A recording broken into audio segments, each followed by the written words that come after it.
Hello, I'm here today to talk to you about your first visit with your doctor, and that's an important visit.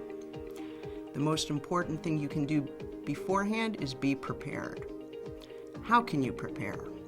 Well, my suggestion is the first step you want to take is to identify the questions that you want answered, because this will help you decide which provider or which clinician is the most helpful one for you to see for this visit. So, for example, if you have a concern about your child's development, you may want to pursue a consultation with a developmental pediatrician. If there's a family history of seizure disorder, then it may be very important that the first visit is with a pediatric or an adult neurologist. On the other hand, if you have concerns about behavior as well as tic symptoms, then it may be a psychiatrist or perhaps a behavioral psychologist whom you will first consult with. The most important thing is that the person who you see is familiar with tics and Tourette's disorder and can give you the information, accurate information that you need.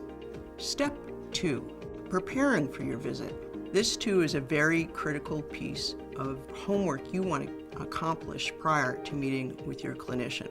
So I urge you, before your actual visit, take the time to sit down and write down a number of questions that you want to have answered.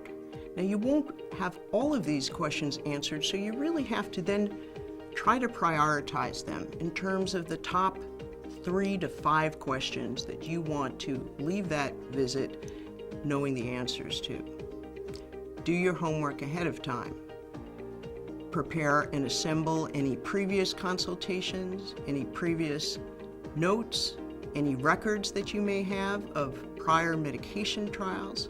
You can actually get these records from a pharmacy if you haven't maintained them yourself.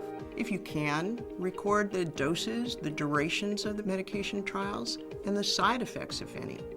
This will be very helpful for your clinician in terms of a reasonable treatment plan. Step 3, what's the follow-up? Now, I urge you to ask questions, even questions that may seem embarrassing, during your office visit if these are important. And so no question really is silly. It's important that you feel comfortable with the clinician and get the answers you need.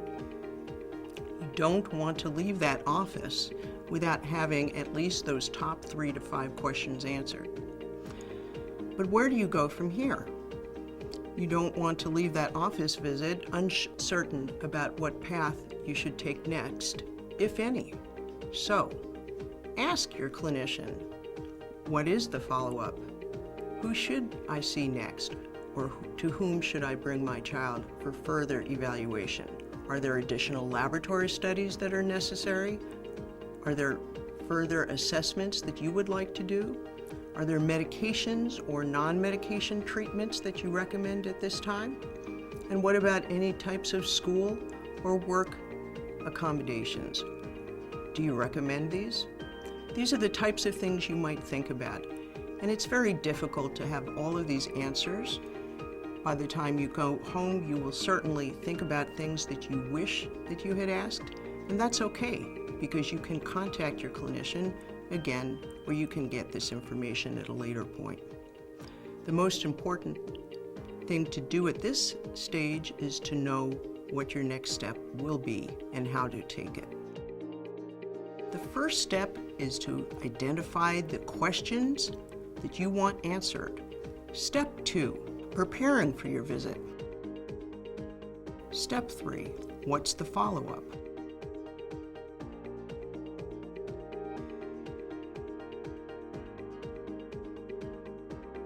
I urge you to make sure that whomever you see has the expertise and training to properly assess you or your loved one for Tourette and associated disorders.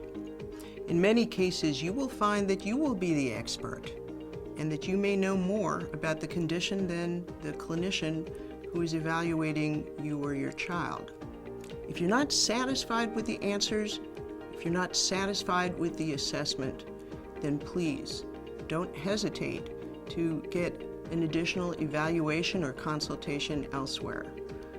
The Tourette Association of America can provide you with clinicians who have expertise and have seen hundreds, if not thousands, of cases of Tourette syndrome.